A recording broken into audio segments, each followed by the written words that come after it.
Joël Lebigot. Monsieur D'abord, Blanchet. vous êtes mon premier invité, mais c'est un invité à l'envers, dans le sens où normalement, un balado, on est invité par quelqu'un qui va nous poser des questions. Ah, Puis moi, je voulais faire le contraire, que quelqu'un soit invité qui puisse me poser des questions pour qu'on développe en soupçonnant que ça va virer en conversation OK. débridée. du genre, c'est qu'est-ce que vous faites de votre vie, pauvre monsieur à 60 ans, avec une belle famille, de consacrer votre temps à ce qui se passe en ce moment, des choses comme ça. Ça peut être ça. En fait, j'en ai fait quelques-unes à date des balados plus normales où j'allais chez quelqu'un.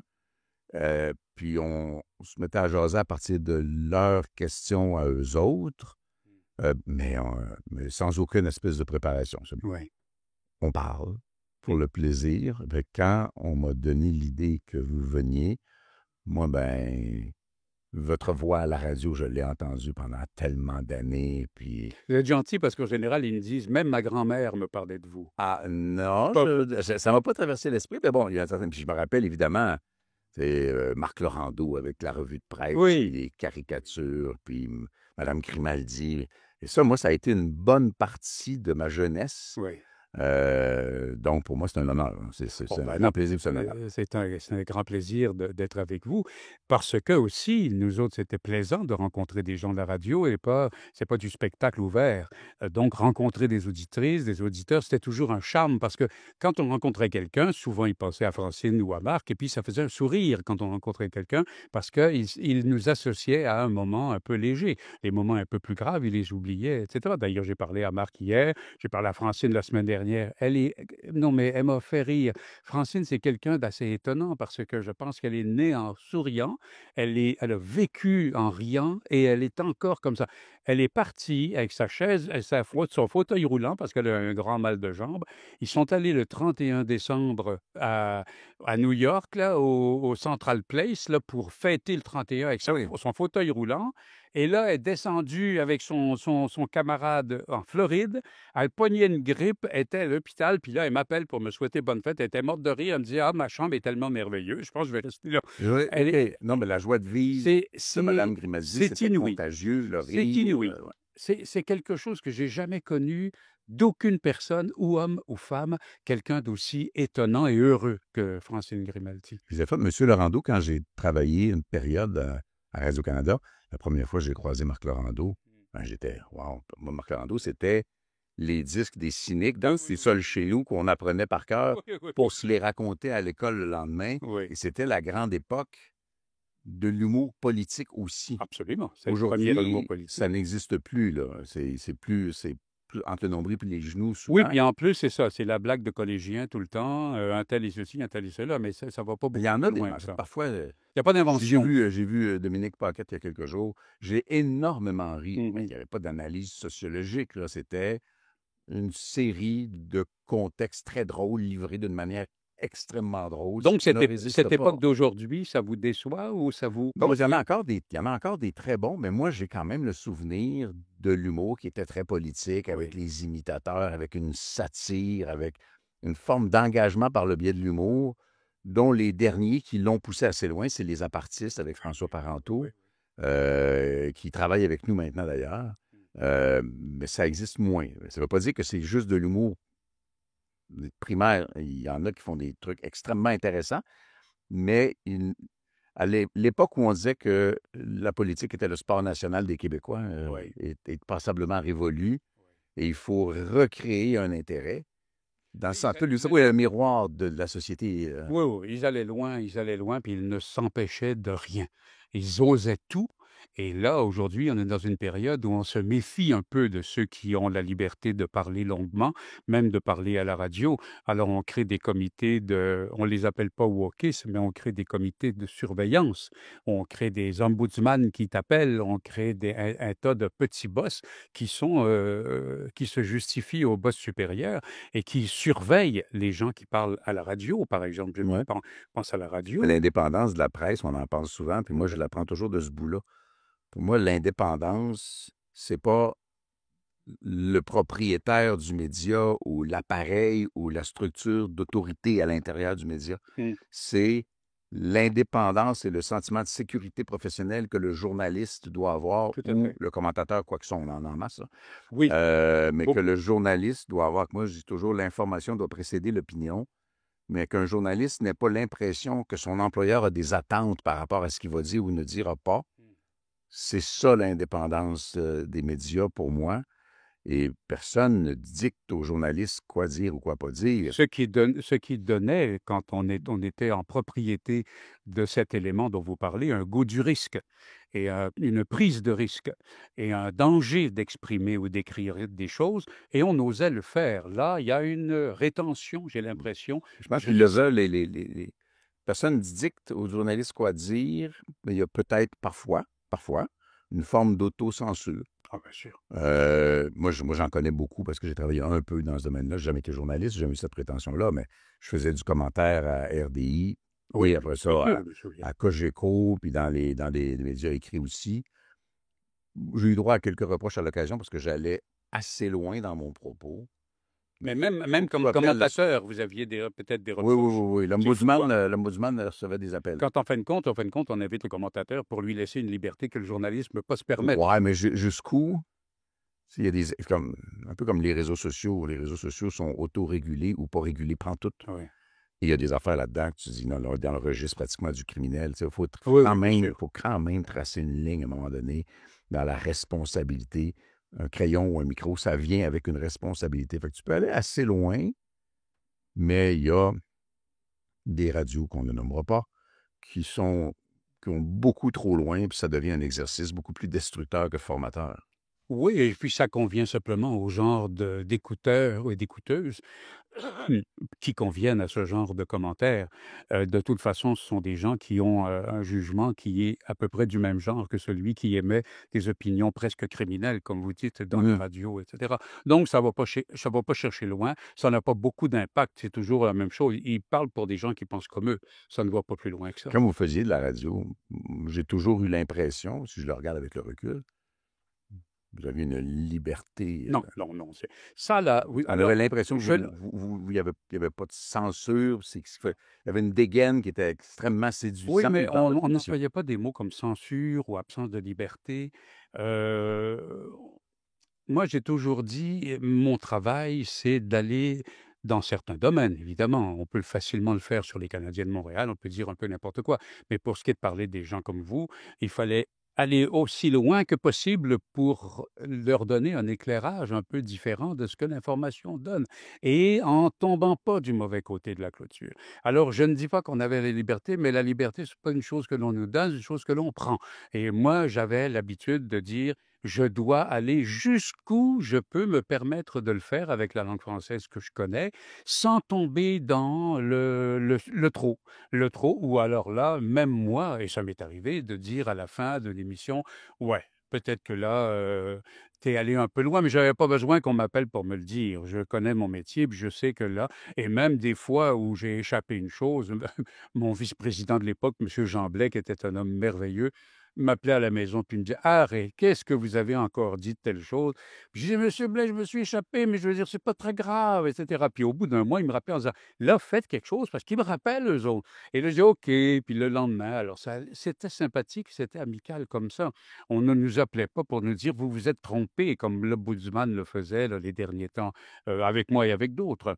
Ou une patronne qui appelait en disant: «Non, non, là, vous avez été non, non, là, c'était plus possible. Ma liberté, vous me l'enlevez». Ma liberté, c'est de décider de ce que je vais faire, d'aller le plus loin possible pour faire mon métier et de me retirer en me disant: «Non, non, je m'excuse, je suis allé trop loin, je suis capable de gérer ça. J'ai pas besoin de patron pour ça». Ça fait penser à la fameuse notion de langue de bois en politique. Ouais. Moi, je n'ai pas l'impression de pratiquer ça, mais le piège est gros.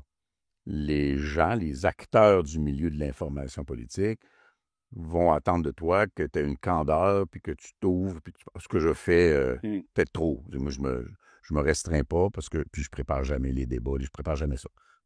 Posez votre question, qu'elle vienne d'un adversaire ou qu'elle vienne d'un commentateur ou d'un journaliste, puis je vais dire ce que je pense présentement être Et la vérité. vous êtes assuré de votre stock intellectuel pour pouvoir répondre à n'importe Je quoi? lis tellement toutes sortes d'affaires, Oui. mais si je me donne le droit, si je ne sais pas quelque chose, de dire je ne sais pas. Mmh. Je ne sais pas, je reviendrai. Mmh. Je me donne le droit de faire ça. Sans ça, tu apprends. Puis là, n'as plus de spontanéité. J'imagine que l'auditeur n'a pas le sentiment que tu dis la vérité non plus. Mhm. Mais si tu pratiques pas la langue de bois, puis que tu t'ouvres sur tes opinions et pourquoi ça vient de là, en même temps, tu t'es attendu parce que le mot que tu n'aurais pas dû dire, parce que tu t'exprimes plus librement, c'est pas un ombudsman, mais il y a une surveillance qui cherche l'erreur chez les adversaires comme des gens qui vont dire, ben moi, c'est ça mon travail, fait que si tu t'es accroché, je vais le Et sortir. ça vous est arrivé et ça vous arrive? Et Oui, c'est ce que vous oui. faites à ce moment-là? Je n'ai pas eu à m'excuser. Ça ne s'est pas produit. Je peux avoir à l'expliquer ou le réexpliquer. Je peux reparler parfois aux journalistes et dire parce que j'en ai connu beaucoup, parce que ça ne me gêne pas. Là. Je sais que les gens de presse n'aiment pas beaucoup ça, mais puis ils ont raison. Là. Mais moi, s'il y a quelque chose que j'ai dit qui n'a pas été interprété comme je le pensais, ça pourrait être mon erreur, mais je ne me gênerais pas d'appeler le journaliste. Puis pas pour l'engueuler, jamais. Là. Je disais, c'est ça que je voulais dire. Juste que tu comprennes bien. Ça ne me gêne pas de le faire. Mais j'essaye très candidement d'être le moins mal informé possible. Là. Fait que je lis les notes, j'en manque beaucoup. Là. Est-ce que vous avez Je travaille. considérez-vous que vous avez eu plusieurs vies, que là, en ce moment, toute votre vie, c'est la politique? Oui, toute votre vie, c'est aussi votre famille, j'imagine, mais que vous avez eu toute une vie ou toute votre vie. Avez-vous eu plusieurs vies? Je ne suis pas de ceux qui prétendent être tombés dedans étant petit. Là, ça, pour moi, c'est une fable. Mais je viens d'une époque où tout le monde était dans la politique. Les années 70, c'était la montée de René Lévesque, grand éveilleur du Québec à bien des égards, indépendamment qu'on ait partagé toutes ses opinions ou pas. Moi, j'ai grandi là-dedans. Milieu rural, francophone, René Vous étiez impliqué Lévesque. même jeune dans les Pas activités du non, village? j'ai commencé à m'impliquer la journée où M. Lévesque est décédé. Je me suis senti coupable. J'avais toujours été une grande gueule indépendantiste, mais je me suis senti coupable en 87.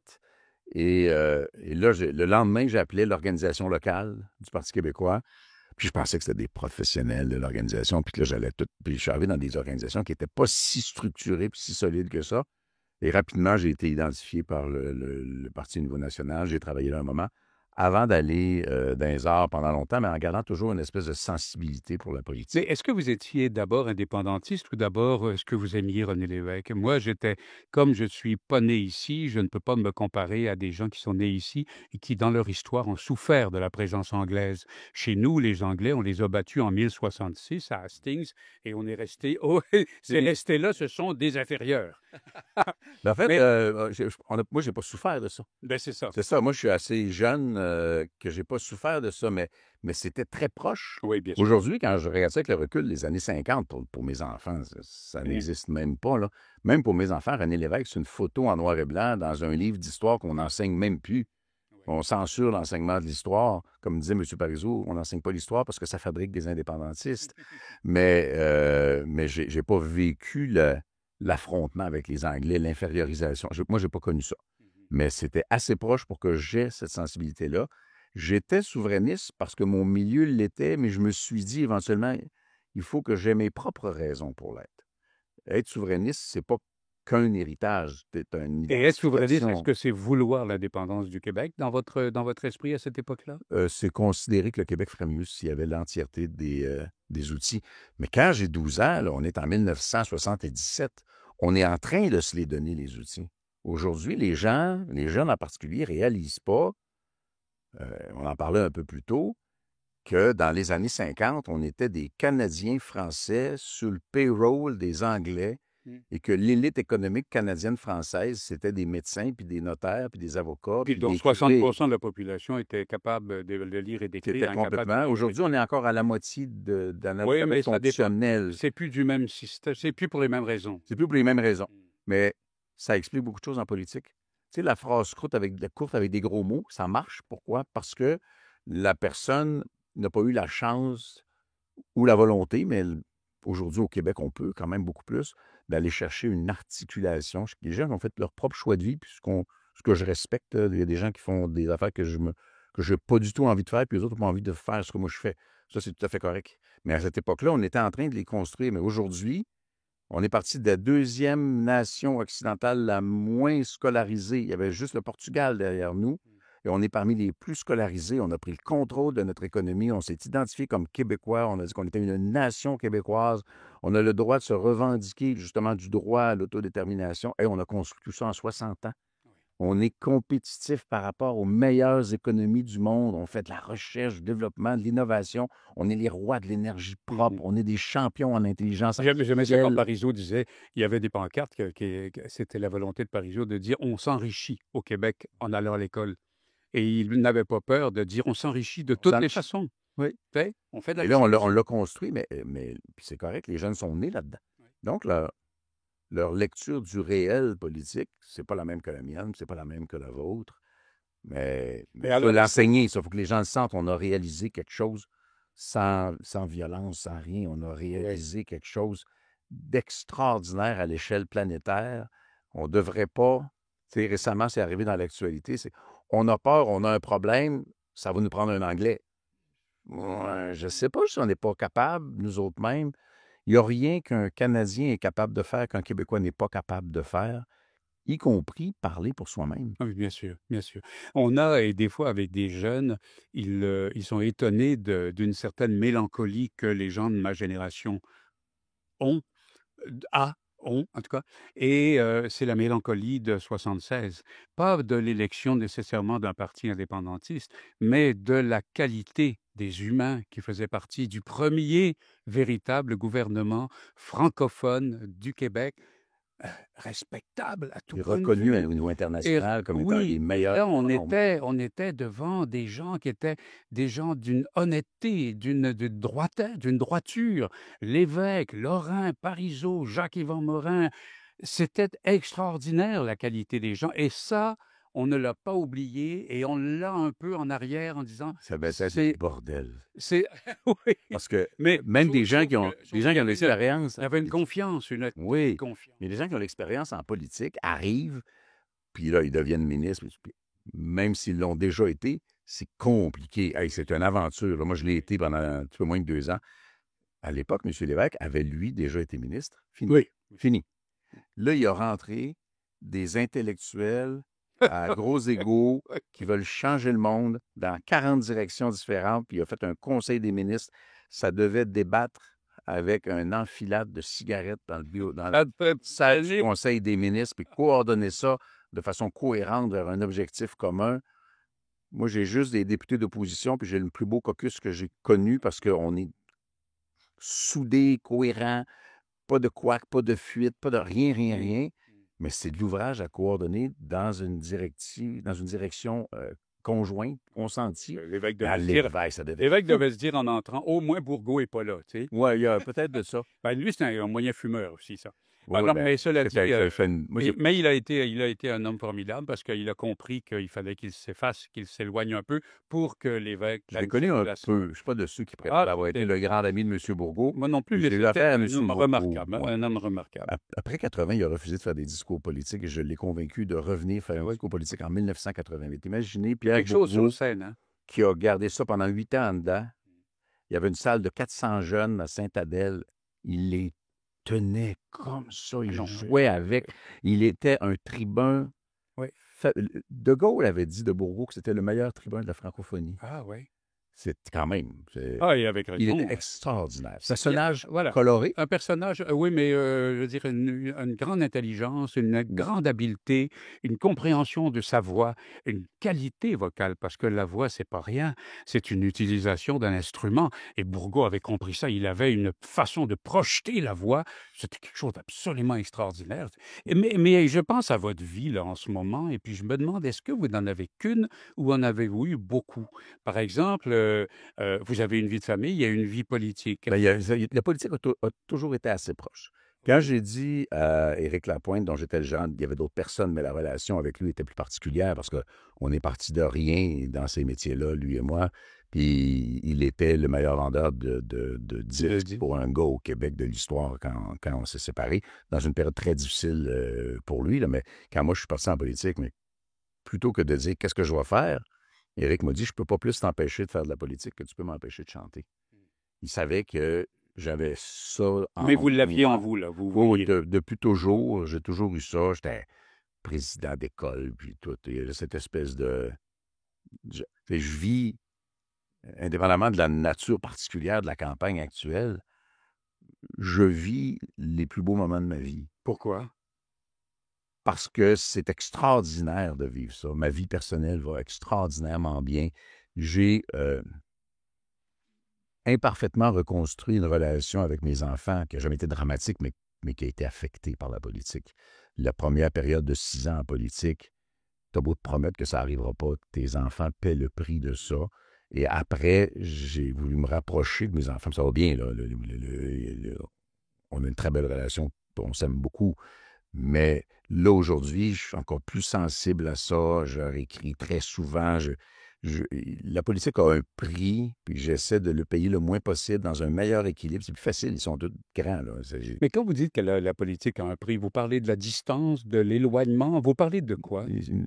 Un accaparement de ce que j'appelle l'espace mental. Oui, c'est-à-dire que Ça, toute la vie devient la toute la politique. vie devient de la politique. Les gens te parlent de politique. Ça passionne quand même beaucoup les gens. Oui. Parce qu'on dit, je vois, mais dans un collège, on va dire, écoutez, parce que je l'ai vu pour vrai, puis je l'ai remarqué à ce moment-là, il y a 30 gars qui jouent au football. Mm. Mais il y a un conseil étudiant avec toutes les classes de plus que 30 personnes. Des jeunes qui, c'est pas spectaculaire, puis ils vont se faire dire, à mon époque, ça faisait que tu avais des grosses lunettes, puis tu étais payé sur le Mm. côté, là, mais tu es engagé dans ta gang avec tes. Les gens, il y a encore beaucoup de gens très, très, très engagés de différentes façons Mm. aujourd'hui.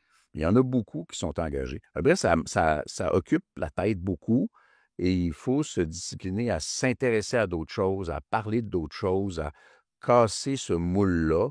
Mais ça a toujours fait partie de ma vie. Fait que quand tu as toujours été une bébite politique, puis que là, tu es un chef de parti dans une campagne électorale qui est encore plus intéressante parce qu'elle est difficile. Oui. Tu sais, je me lève le matin et je dis, je crois qu'on va gagner, mais je ne sais pas encore comment. Mhm. Parce que les événements se bousculent, parce que la mise en place d'une stratégie est plus complexe, parce que pour moi, une stratégie, c'est pas une astuce, ils me verront pas venir, moi, les avoir, les coquins. C'est qu'est-ce qu'on invente, qu'est-ce qu'on crée, qu'est-ce qu'on propose de la façon la plus sincère Mais est-ce que possible. vous êtes obligé dans votre esprit de voir le temps long plutôt que le temps court? Par exemple, vous vous dites, vous êtes un indépendantiste, vous voudriez que votre parti prenne plus d'espace au gouvernement. Est-ce que vous vous dites, bon, ce n'est qu'un moment dans le temps court, celui de 1 mois, 2 mois, 3 mois, Mhm. ou est-ce que vous voyez le temps long en disant, dans 20 ans, 50 ans, etc., mon chemin devrait nous faire arriver à telle place? Je j'ai pas la prérogative du chemin parce que c'est à l'Assemblée nationale du Québec que la Oui. démarche Mais vers la vous pourriez souveraineté. revenir à l'Assemblée nationale du euh, Québec. je me rends pas là parce que ça crée énormément de zones d'incertitude. Donc, moi, je fais ce que j'ai à faire maintenant, puis je serai là où je devrais être si les gens veulent que j'y sois. Puis là, pour l'instant, ça va être d'aller soutenir la Mm. prochaine élection du Parti québécois de Paul. C'est de même ça va marcher. Puis moi, je refuse de penser autrement que ça. Mais ce que je vis là reste extraordinaire avec une équipe de députés, une équipe dans l'autobus. Là. Puis le fait de me dire, j'ai la responsabilité, parce que le lendemain de l'élection, ça va être Blanchette s'est planté ou Blanchette a réussi. Je vis avec, c'est ma responsabilité, c'est la responsabilité que le parti m'a confiée. Je me sens totalement appuyé, les gens, les militants, le financement, tout fonctionne extraordinairement bien. Mais un contexte international, M. Trump arrive, distille la peur, l'intimidation, et on leur dit la solution, c'est ça. Et on doit dire aux gens, la solution, c'est peut-être pas ça, ou peut-être pas seulement ça. Et là, il y a tout un discours à développer, se rendre aux gens, Ouais. créer un intérêt pour des gens qui s'intéressent souvent pas davantage à la politique, sauf 2 semaines avant l'élection, que moi, je m'intéresse à d'anthropologie. C'est pas mon monde. Les autres, c'est pas leur monde. Fait que je peux sautiller sur place tant que je veux. Il va y avoir des moments clés. C'est pour ça que c'est grave qu'on échappe à un débat. Là. Il va y avoir des moments clés d'intérêt des gens qu'il faudra qu'on dise qui on est, qu'est-ce qu'on propose, puis il faudra que ça vienne à la fois de la tête puis du cœur pour que les gens, surtout les Québécois, qui sont des gens Est-ce que autant vous de cœur que de tête, se est-ce que vous reconnaissent. rencontrez beaucoup de gens optimistes, les jeunes de 76, ceux de 70 aussi, ceux de 84 aussi, malgré tout, 84, mais pas 95, mais en tout cas, beaucoup de gens me disent maintenant que l'époque est terrible, qu'ils sont très inquiets, que jamais le monde n'a été aussi mal. Et je suis renversé, moi, quand on C'est dit ça qu'on des a choses toujours comme dit ça. ça. On a d'abord On a toujours toujours dit ça. puis là, alors je réponds: «Voulez-vous que je vous parle de ma mère qui était dans un village en Normandie de 40 à 44 avec des soldats allemands dans le village, que mon grand-père était prisonnier en Pologne et mon père en Allemagne. Voyez-vous ce que c'est que la tragédie d'avoir des bombes?» Vous voyez l'Ukraine, mais c'était l'Ukraine en France, c'était l'Ukraine en Allemagne et cetera. Donc, je suis souvent étonné de voir le découragement des gens d'aujourd'hui, comme s'ils voyaient la chose on dirait qu'ils voient le monde comme s'il avait commencé il y a 15 ans et qu'avant, ils ne savent pas que c'est un chemin épouvantablement long et plein d'horreurs. Et aujourd'hui, il y a des horreurs et on les connaît là. Et alors je me dis, mais pourquoi est-ce que les gens d'aujourd'hui seraient si découragés du futur? En 76, on Ils n'était n'ont pas découragés jamais du connu ce qu'ils futur. connaissent maintenant. La Les Québécois se sont construits une zone de confort. Moi, je dois ça à mes parents. Mes parents auraient tous les deux voulu et pu intellectuellement largement aller faire des études si ça avait existé à l'époque. Mon père a plugué des fils de téléphone d'un poteau toute sa vie. Mais c'était un homme brillant, articulé. Il a été un avocat incroyable. Il était plus Mhm. grande gueule que moi encore. C'était épouvantable. J'ai appris beaucoup de choses. J'ai été inspiré de beaucoup de choses. Du talent de tribun de mon père autour de la table avec des amis. Ouais. Puis ma mère était une intellectuelle, mais à l'époque, ça n'existait pas. Elle avait un tout petit peu de radio, un petit peu d'enseignement. Mais non, il fallait que tu retournes à la maison. C'était une fan finie de Jeannette Bertrand. Ah ouais. Pas une grosse différence d'âge d'ailleurs.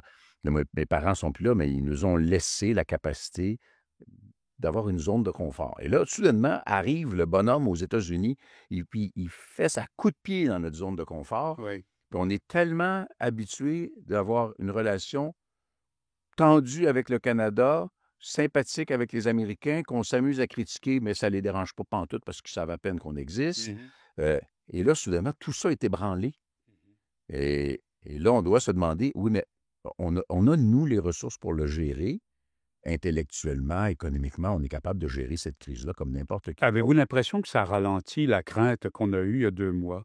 Les gens, d'abord, étaient un peu paniqués en voulant dire: «Mais qu'est-ce qui va arriver? Ils veulent absorber le Canada, ils veulent changer les frontières». Oui, Est-ce que maintenant les gens sont en train de décanter, de dire: «Ben voyons, là, il en parle moins. il y a un excité Ça n'a jamais été au-dessus, vrai, ça n'a jamais été possible. ça peut pas être très longtemps un excité comme ça parce qu'ils sont dirigés par le fric et le fric va parler à un moment donné». Tôt ou tard, le fric va parler. Mais à l'époque, quand il a commencé à faire ses menaces sur le 51e État, qui ne tiennent la route d'aucune façon, ça ne peut pas arriver. Ben, On a de la misère un long à passer exposé. un règlement à Montréal. Mais, Imaginez-vous absorber un pays? ah non, ça ne doit pas être si simple que ça, mais à l'époque, si on disait, écoutez, ça n'arrivera pas, on se faisait dire, ouais, tu minimises le danger, puis tu ne reconnais pas la peur des gens. Je reconnais la peur des gens, mais il faut répondre à la peur des gens avec des éléments rationnels. Tu sais, les gens au Groenland aujourd'hui, ils sont l'objet d'une menace autrement plus lourde que celle que le Canada subit. Ils ne sont pas nombreux, ils sont richissimes en termes de ressources. Le changement climatique est en train d'enlever les glaciers, donc de rendre les ressources accessibles, c'est compliqué. Mm. Mais rationnellement, les Québécois, on dit, ah, il va falloir que quelqu'un d'autre qui va être meilleur que nous autres s'occupe de nous à notre place. Mais non, regardez les 60 dernières années. Regardez les géants qui ont contribué à construire le Québec. Ah, c'est peut-être là qu'il Bien. faut justement revenir à ceux qui ont construit le Québec, dont on ne parle plus. Ouais. Ceux qui étaient là dans les années 60, Parisot et puis Gérin-Lajoie, puis etc. Puis à dire, voilà pourquoi nous sommes devenus ce que le pays est. Ne vous inquiétez pas. Puis il n'en reste plus beaucoup. Monsieur Rocher, N'est-ce pas? c'est un trésor national. Madame Oui, oui, Bertrand, oui. Ah, c'est un tout à trésor national. Ces gens-là, fait. ils ont connu l'avant, ils ont connu le pendant, la Révolution tranquille. Ils sont encore là aujourd'hui. Puis quand on leur parle du passé ou des crises actuelles, ils ont tendance à faire un sourire en disant, comme vous, on a vu pire. On a traversé pire. On est capable encore de le faire. Faisons-nous confiance à nous autres, sans être complaisant, là, faisons-nous confiance, puis Je trouve ça joli. Là. Il y a quelqu'un qui me racontait une histoire d'enfant. C'est la politique du colibri. Alors, le colibri, qui est le plus petit oiseau, qui vole le plus vite, mais qui a un petit impact, sauf par sa beauté. On l'interrogeait parce qu'il passait son temps très rapidement à aller chercher une goutte d'eau dans le lac pour arroser le feu de forêt. Et on disait, mais les autres oiseaux disaient, oui, mais ça sert à rien ce que tu fais. La question n'est pas ça sert à quoi? Je peux faire ça. je fais ce que je peux. Je fais à ma valeur, à mes possibilités, mais je le fais. Voilà. Donc, le choix de dire, le temps n'a pas d'importance. La force de ce que nous faisons n'a pas beaucoup d'importance. Pensons au temps le plus long. Dans les années 60, on a pensé à un temps long et le temps est arrivé en 66. Ça a pris 16 ans tout de même. En 61, 62, personne pensait que ça puisse arriver et c'est arrivé. Alors, Ouais, je puis crois la que la vitesse à politique. laquelle les gens ont appris à croire en eux, la révolution Et, d'Hydro-Québec. et ce que disait Parizeau, par la chanson énormément, Ouais. par la poésie, par les chansonniers, par les poètes, par les intellectuels, c'est eux aussi qui ont porté Mais et la parole. il y a moins de monde aujourd'hui qui sont prêts à faire quelque chose dont ils ne seront pas les bénéficiaires parce qu'ils seront peut-être plus là. Oui. J'ai l'impression là, que de laisser l'héritage, moi je dis la seule manière que tu as d'être immortel, c'est dans la mémoire du monde, ta famille, tes proches, tes frères, tes soeurs, tes enfants, particulièrement tes enfants puis tes petits-enfants. Eux autres vont se rappeler de toi. Moi, mon père est décédé en 1998, puis je pense encore à mon père tous les jours. Mais c'est la seule manière d'être immortel, c'est dans la Oui, mémoire oui. du monde. Puis je parle pas des grandes affaires historiques, je parle d'avoir fait ce que tu pouvais faire, d'avoir Oui, fait comme il faut, avoir fait ton donc affaire. que les gens se rappellent de toi comme étant une bonne personne. Oui. Je Parce pense que que nos c'est ça le plus parents, beau. mes parents n'ont jamais su qu'ils faisaient ce qu'il fallait faire. C'était des parents difficiles, c'était des gens marqués, blessés, ma mère surtout par la guerre. Et, mais au bout du compte, sans s'en rendre compte, ils ont fait le mieux.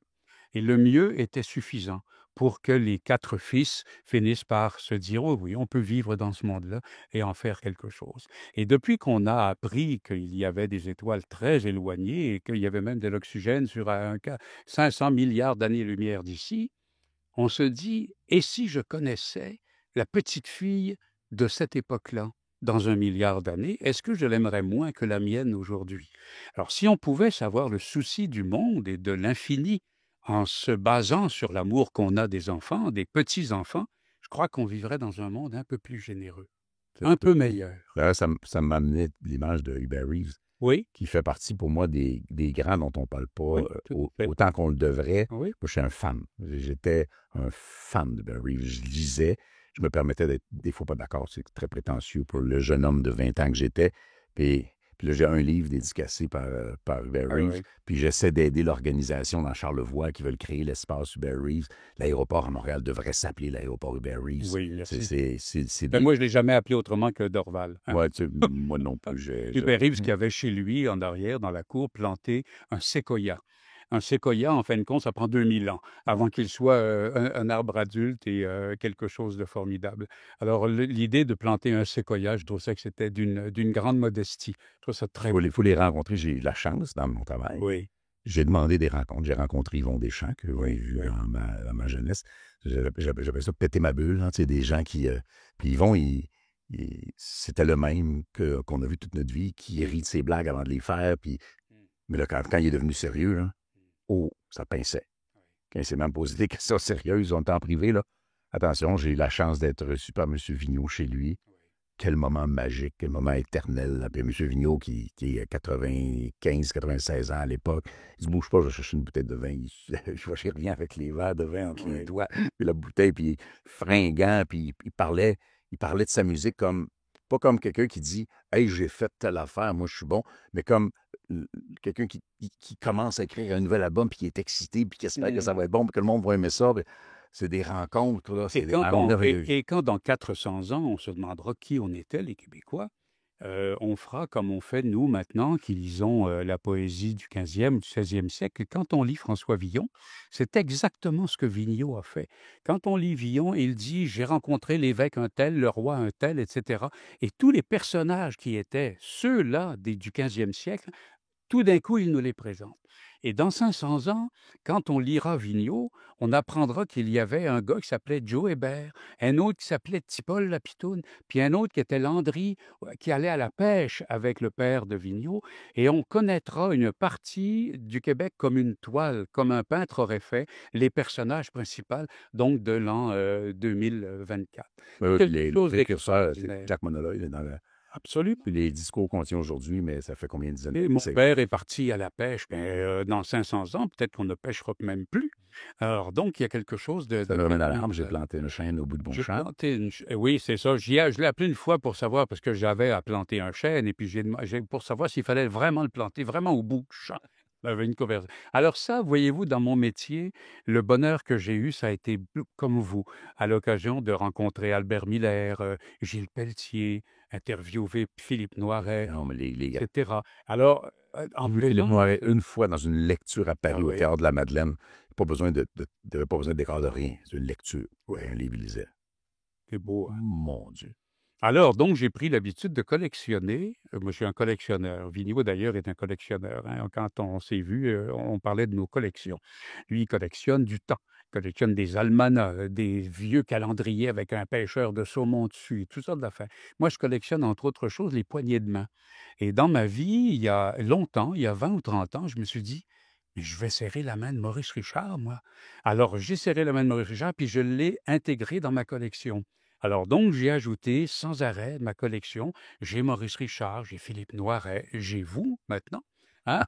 Non, mais c'est extraordinaire. J'ai René Lévesque, j'ai aussi Camille Laurent avec qui j'ai joué aux cartes. J'ai eu Jacques Parizeau. Alors, donc, je me suis fabriqué une histoire dans ma collection qui me réfère à tous les gens que j'ai pu rencontrer et qui étaient des gens admirables.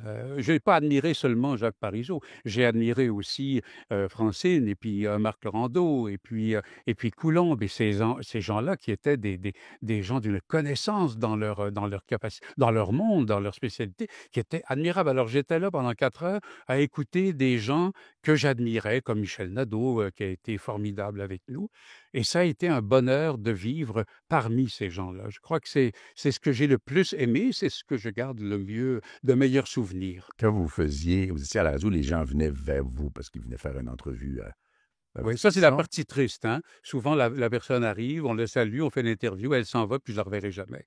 Ça arrive aussi. Puis même les chroniqueurs, ils viennent, ils font leurs 10 minutes, ils s'en vont, je passe à un autre chroniqueur et je m'aperçois au bout de 5 ou 10 ans que je ne les connais pas, qu'on n'a pas été Moi, j'ai la proche. chance d'aller vers les gens. Il y a des gens qui ne sont pas du tout connus, donc je suis très admiratif. D'ailleurs, on me dit que notre temps est écoulé, mais il n'y a rien qui nous oblige à qu'on se donne la main et qu'on ne se reparle plus jamais. Là. Non, non, non, même si On va vous se êtes voir. battu ou élu.